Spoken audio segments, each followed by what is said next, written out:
Guys, কি খবর তোমাদের? তোর কি খাওয়া যায় সন্ধ্যাবেলায়? চলো দেখি ফ্রিজ খুললাম। আমার ফ্রিজে তো কিছু নাই, ডিম আছে, দুধ আছে, ড্যানিশ আছে, আল্লাহ তো শুটকি ভর্তা।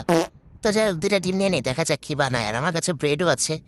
তো আজকে হচ্ছে কি বানিয়ে খাওয়া যায়, কি বানিয়ে খাওয়া যায়। ডিম আবার কিচেন রুম পর্যন্ত কষ্ট করে নিয়ে যেতে হয়। হ্যাঁ। ডিম দিয়ে কাজ করা কি এত সহজ গাইস? তো বাটিতে আমি হচ্ছে দুটো ডিম ভেঙে নিলাম। ঘুরতে আসে ঘুরাই ঘুরাই, তারপর একটু চিনি দিয়ে দিলাম। চিনি দিয়ে দিব 1 পিঞ্চ হালকা লবণ। এটা কিন্তু চিনি দিয়েছি গাইস। তারপরে হচ্ছে একটু লবণ দিয়ে দিব। লবণ ছাড়া আবার আমার বামাদের স্বাদ হয় না।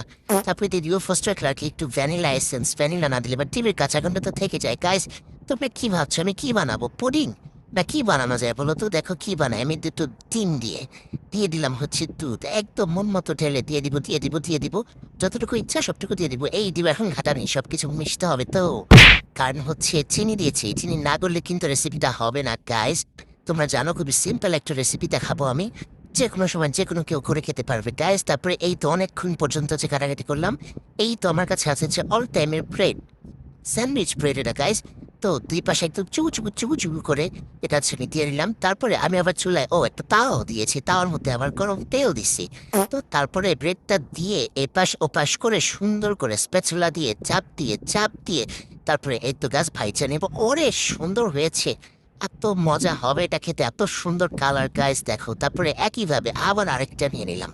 এইভাবে আমি ভাজতেই থাকবো।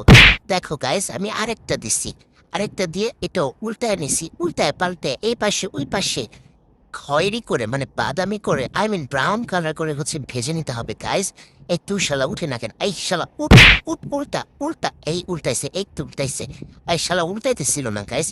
তো তারপরে তো উল্টাইছে সবগুলাই হচ্ছে এভাবে ভাই জানি একটা করে। চিন্তা করছিলাম একাই খাবো, পরে দেখি না, সাথে যার সঙ্গী আছে তারাও তো দিতে হবে। এই 4-5 পিস ভাইজা নিলাম।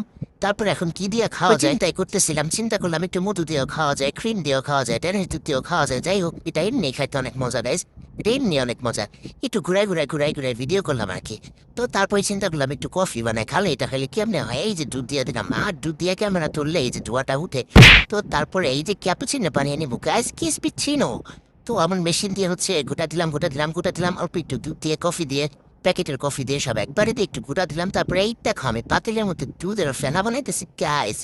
এইটা যে সুন্দর আর মজাটা হবে গাইস, ফোম হবে গাইস, ফোম হবে। এত শালা যা হয়েছে। তারপরে এই যে ডাইলে দিলাম, ওরে দোকানের কফির মতো সুন্দর হয়েছে গাইস, এত সুন্দর হয়েছে না আমার কফিটা। একবারে 1 কাপ হয়েছে ফেনা, আর আরেক কাপ হয়েছে কফি। তো যাই হোক, ক্যাপুচিনো দুইজনে যেন সুন্দর বানিয়ে নিলাম। এই একটু দেখি বেশি আছে, একটু করে ভাগাভাগি করে সমান করে বানিয়ে নিলাম। তারপরে নিয়ে যাচ্ছে একদম সুন্দর ক্যাপুচিনো। তারপরে এই দেখো ব্রেড ছিঁড়ে হচ্ছে খেয়ে নিলাম, এটা খেয়ে কফি খেয়ে নেবো। তার সে মতো এবার যেতে টাটা।